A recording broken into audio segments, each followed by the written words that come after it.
Today we're going to talk about the importance of grading lumber. In fact, when we're grading lumber, there's two different types of lumber grades that we run into. One is the National Hardwood Lumber Association's grading rules, and that covers all the hardwood lumber basically in North America.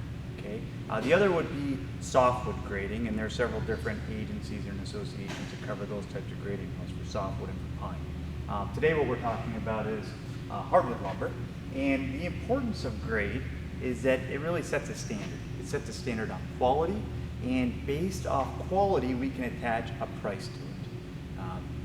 The highest grade of hardwood lumber that we deal with is called FAS, and it requires a large portion of the board. In fact, it requires 10/12 of that board to be clear and usable.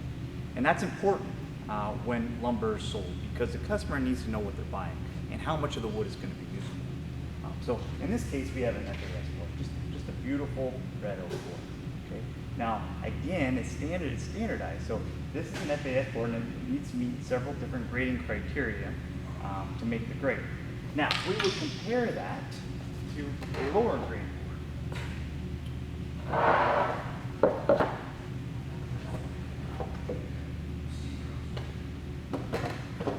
In this case, we have a basswood board, obviously much lower grade here. We're looking at probably a 2A or 3A common board, and it brings, obviously, it's a lower quality board, so it brings a lower price.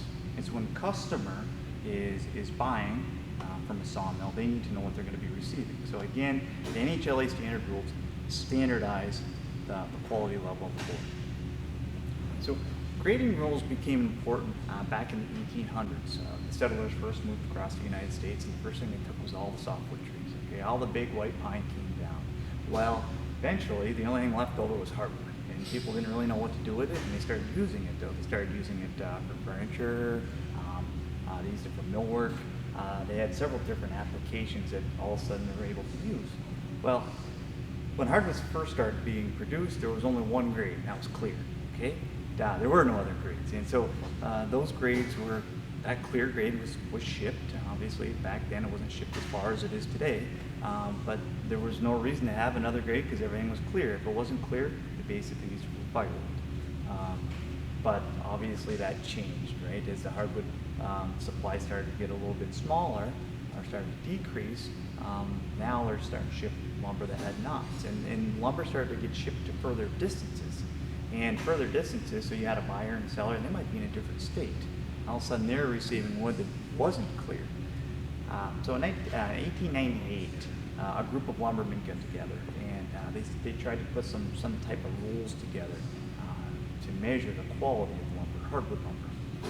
And it wasn't until 1908 that those rules were finally established, and they are the current NHLA standard rules. Obviously, those rules have changed; they've been tweaked over the years.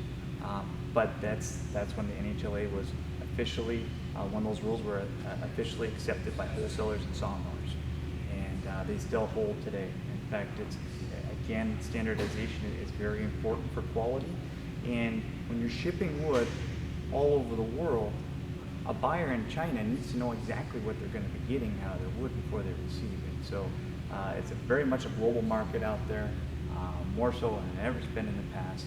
So knowing NHLA standard grades and being able to buy and sell through commerce, those grades is important. Based off the NHLA standard rules, the highest grade would be FAS, and that's where we're looking for nice, clear portions of the board. The second grades, actually there's two of them that run together. There's a select and there's an FAS 1 face. And what that means is we have one clear face, and the reverse side can be unsound, but it has a lower grade on the back side. It's for a one-sided product. The next lower would be down into the commons. And so one common would be your first grade in the common grades, and then next lower than that would be 2A and 2B common.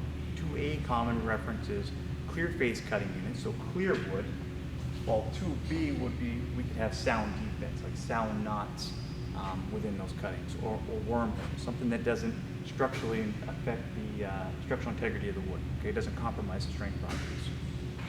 Below that would be 3A common and 3B common. 3A common again is clear face cuttings, Where 3B would be, again, we could have some defect in there, but it would have to be sound across its face. So that really rounds out the NHLA standard grades from FAS being the best down to 3A and 3B being the lowest.